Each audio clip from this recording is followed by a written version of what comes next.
why is it that when I walk uphill, I get shorter? Okay, so the roof goes the cabin right there. If I walk downhill, it looks like I'm getting taller, even though the cabin is right here next to my head. It makes me look really tall next to it. Most people assume the cabin creates an optical illusion. But I can prove it's not the roof either. Because we're relatives who are tall, like 6 foot. Who's tall? Oh. We'll get there. Anybody 6 feet tall? You 6 feet? Okay, I'm gonna have you stand up here on this end for me, right here. Okay, and then have it like 5'10", a little bit shorter. 5'10", perfect, go stand right next to him. 5'8", 5'7", somewhere around there. 5'7", perfect, go stand right up here next to him. 5'5", It's my dad right there. Big one. 5'4", okay, you're gonna stand right next to him. And then have it like 5'2", 5'2", perfect, you're gonna stand right next to her. And how about 5 foot? How tall are you? You'll work, get on the end down there. Okay. Here, give me that. Oh. There you go. Okay, so if we look at them now, get out of the way, we have created a human version of AT&T's Raising the Bar. It goes from shortest to tallest. Now, you guys can all look to the person on your right-hand side. They're going to be a little bit taller than you. Or, okay, person on the right-hand side is shorter than you. Sorry, my right. Okay, person on your right-hand side is going to be a little bit shorter than you. Person on your left-hand side is going to be a little bit taller than you. So you guys can all see that. Now, can I get you and him on the ends to switch spots for me? And now the next two, go ahead and switch spots. Careful there. Make sure you're pointing at it. Yeah. And then finally, you two in the middle, go ahead and switch spots for me. Now, look to the people on your left and on your right. You were taller than me a minute ago. Yeah, it looks a little bit more fair like this, right? Yeah. Still a little bit off, but yeah, it's very close like this. So remember, this is the weird part. The shortest person walked downhill and got taller. The tallest person walked uphill and got shorter. And now it looks a little more fair. But can we switch the tallest and the shortest and have them switch spots one more time? If you switch the tallest and the shortest, it creates a very big contrast, makes it look like a very big difference now. Yeah. And then I need you guys to do one more thing for me before we can get down. So, you guys see this board right here in the ground right there? I want you guys to keep your eyes on that board, focus on it, pay attention to it. Now I want you to take one hand, put it on your stomach right here, and push. Push until you have to bend over, but keep your eyes on that board. So go ahead and push and bend. Now give them a round of applause. Okay, thank you guys. You can hop down, you're free. I was like waiting for something. Yeah, there's a sucker board every minute.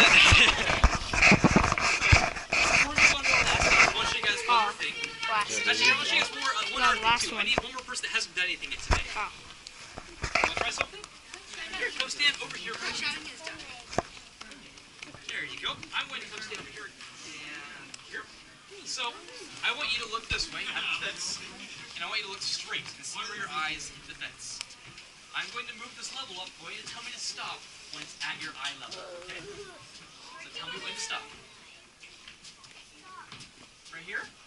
This is where your eyes hit the fence? No? Up or down?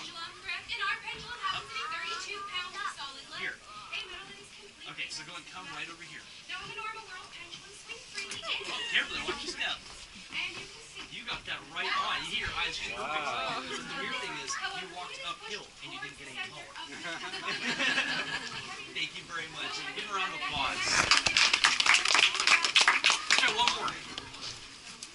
You've already done something. Okay, somebody else. Who else hasn't done anything? You want to try it? Here, go sit right over there for me.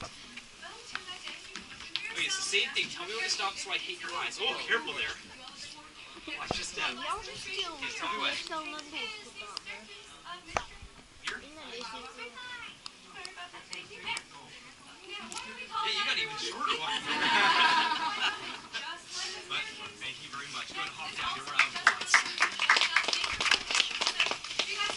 Okay, so before we move on to the last talk, I want to show you guys one more weird thing up here. I mentioned earlier on the tour, the trees here at the mystery spot behave a little bit strangely, right? So up here, we are right next to the center, and we have lots of trees. So if we look at these ones, you guys see this nice gray and brown tree right here? Anybody know what kind of tree that is? Eucalyptus. Yeah, it's a eucalyptus tree. These eucalyptus trees are normally famous for growing tall and straight. But if you look at ours, most of ours don't do that. These ones, they're close. They stand relatively straight, but they do have a light lean to them. It's very slight. Some of them are a little bit more obvious, like these ones over here. They hang way over the top of our heads. And some of the other ones that are hiding in back of the trees back here, these ones get a little bit strange. This one grows like a corkscrew shape going up. and the one over here behind us makes like a backwards S shape going up. They're very odd. They don't grow straight like they're supposed to. And the redwood trees are strange here too. Redwoods, they do grow straight. They're all relatively straight and tall, but redwoods are supposed to branch in every direction equally to help themselves balance. But if you look at most of these ones right here, they all grow branches away from the center of the mystery spot. Most of them have very few branches coming inward, almost like the mystery spot doesn't let them come inside. A little odd. So we were concerned about the trees. We thought they might be unhealthy and they might fall over and end one of our tours or something. So we actually brought out some students from the local university in Santa Cruz to come and test the trees. They ran a few tests and said the only strange thing about our trees here is that all of the trees here on the property are female. Which beats me. I didn't even know trees had genders. But they said all the trees here were lady trees, so ever since we're trying to be somewhat polite and proper, and we normally refer to them as Miss Trees. Miss Trees. That was a very good statement joke. I tried to branch out a little bit, but I think it was just barking. Anyway, on that long line of very bad tree jokes, are you guys ready to leave? Okay, that was my last one, I promise. We're going to go right around this corner right here to my last stop for the day. All my jokes are downhill from here.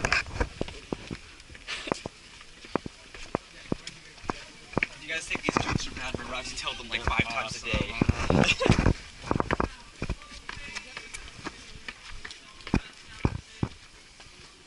Okay, last stop.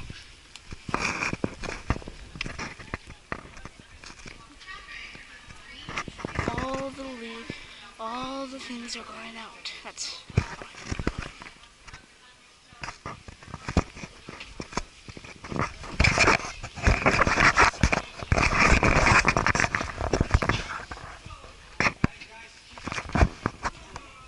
Everybody feel like our group got smaller and not like in height or anything, just in numbers. Okay, here they come. Okay, so this is our final stop for the day. We have these 2 big cement blocks down here. You guys can move up a little bit. I'm not going to bite. It's okay. But how do we know? I'm kidding. We have these 2 big blocks right here. We call these blocks the T blocks. Anybody guess why they're called the T blocks? Yeah? Because they're shaped in a T. That's a good guess. We get that all the time. It's actually because we like having tea parties out here. I'm just kidding. Yeah, it looks like a big T. They're very uncreatively named.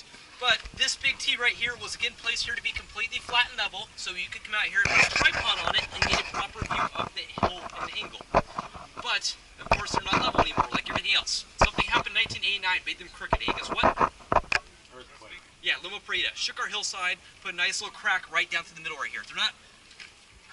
They're still pretty close to level, but there is a giant gap. They're not even connected anymore. But you might wonder why we don't fix these blocks, because there is no tree around here to worry about killing by fixing them. But if you guys drove in our driveway today, you know we don't fix anything around here. But the 2 blocks, again, they're not too far away from being level. We can throw a level on here. It's going to favor this side over here. But it's not a huge difference. We can take one of these dirty eucalyptus leaves off the hillside, break it in half, and stick it underneath one side of the level, and it compensates, actually almost overcompensates for it.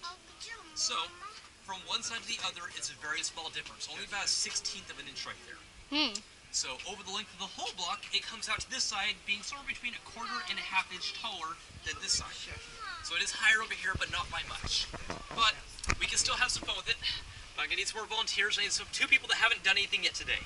Haven't done anything. What about Hakuna Matata? You done anything? What'd you do? Oh, okay. Who hasn't done anything? Nobody volunteers out to pick people. How about you 2? Okay. So I'm gonna have her stand right over here, and then you right over here. Okay, and I need one more person to be our scientific advisor for the day. Somebody really trustworthy and reliable. Who's trustworthy here? I asked that and they put their hands down. Hello? One of you guys, somebody want to do it? Yeah, perfect. Everyone hop down right here to this end. Okay, so you guys stand at the end of the block right there for me. Now, you're going to be the observer to make sure I'm not cheating on this test. So we have to trust you. So you have to give you a test. First test. How many fingers? Okay, 3. You got the first test. Second test is a little bit harder. I want you to say silk 3 times. Now, what do cows drink? Cows drink water. It's like nobody passed the milk test. Okay. I was going So, to. when you look at these 2, which one looks taller? She looks taller? Okay. So I'm going to come over here and put this right next to the top of her head. Do I need to move it up or down to make it level with the top of his? Or is it pretty close, or what do I need to do? Sorry, what? What's the question? I want to make this level with the top of his head, so up or down? little down maybe. Yeah, that should. Right there. Okay, so we're just underneath the top of her head, maybe a half an inch below. Okay, now go ahead and tell them to switch spots. Feels good being in charge, huh? Yeah. Now, I'm going to come over here, put this right back down, half an inch below the top of her head. Now, up or down? Oh, this needs to go way up. Okay, tell me when.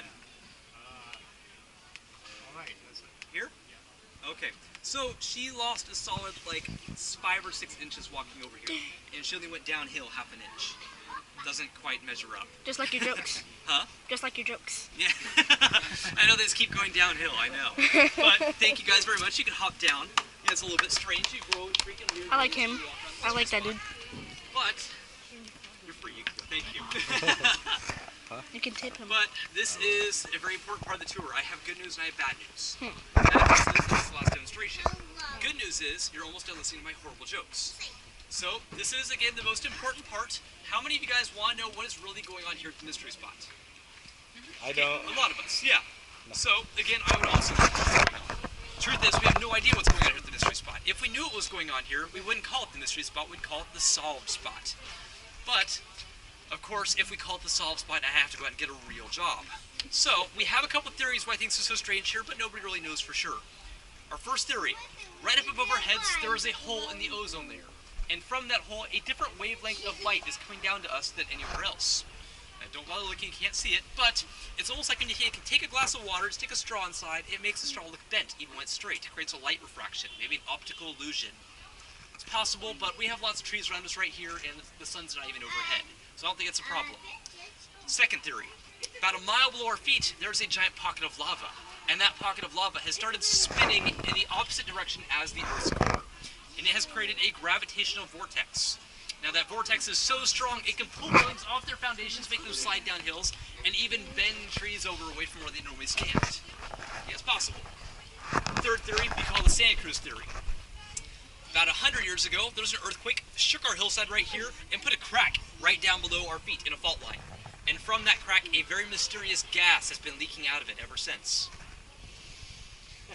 We've been breathing it in together for the last 45 minutes and experiencing a group hallucination. Now, I don't know how well you guys know Santa Cruz, but that's not bad for $6. Okay? Our final theory. We call this one the alien theory, but for this one, I need you guys to rub your hands together just like this. It'll keep your hands warm and adds effect, trust me. This story seems a little bit far-fetched, but it has backing. So about 1,000 years ago, there was an alien UFO flying towards Earth. And it flew over the top of those trees, crashed in this hillside right here. And the ship is still buried hundreds of feet down below us. But the aliens survived. They crawled up here to the surface and they laid eggs. And from those eggs had small humanoid life forms. And they grew and turned into small humanoid people. And they dressed in brown shirts and green pants and have ever since wandered this hillside generation after generation using their mind control powers to make people laugh at jokes that aren't funny, be amazed by a simple piece of wood, and even rub their hands together for no reason. I didn't do it. Yeah, he caught me. Yeah, it's cool. That's okay, I get it.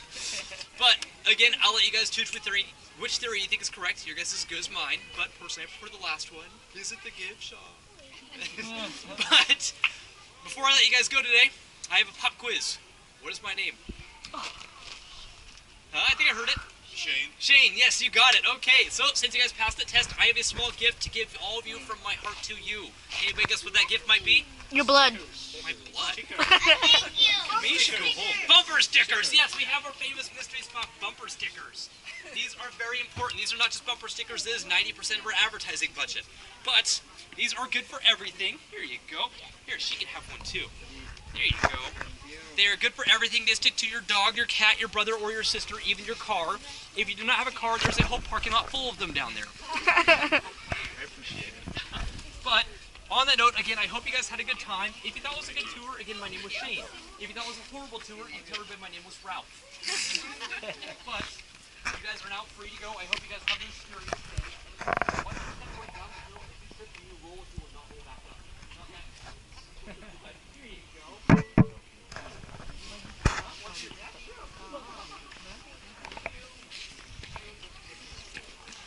The last look of the mystery.